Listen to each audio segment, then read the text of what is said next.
on that testimony of Sherry West's daughter and the defense's cross-examination techniques of West. So let's turn to our legal dream team. Joining me in the studio, attorney Patrick McDonough. Patrick, great to see you. Also from Los Angeles, we have criminal defense attorney Darren Kavanoky. Darren, always great to see you. Patrick, let me ask you, let's talk about Ashley Massey.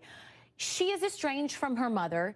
That's something that's obviously got to come into play because she's not doing her mother any favors. It was point after point after point that was only hurting her mother's testimony. Let's make it clear, her mother's not on trial here.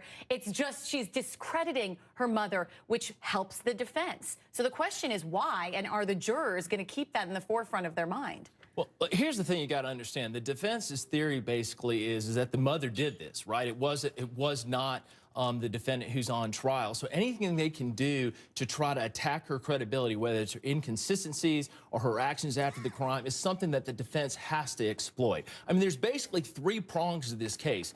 There is the case that Sherry says, I identified him. There's the co-defendant that said that he's there, and then there's covering up the weapons. So right now, the defense is attacking that one prong of her credibility. Now, obviously, the prosecution will try to go back and say, you know, she was taken away, she's got a beef, and they will try to discredit her. But the defense, you know, this was a score for the defense. No question. Help me understand this.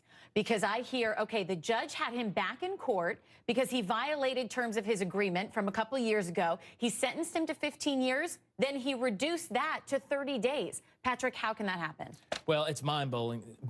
It's almost like double victimization for something like this. When you have a 49-year-old male with a 14-year-old child that has sex with her, certainly after he's already had an opportunity to be in a pretrial diversion program and he violates that, the judge could have sentenced him up to 100 years. And he does have the right to suspend the sentence. So it is in his discretion. But it is really just a sad, sad case. All right, to the both of you, Darren, Patrick, thank you so much for being with me.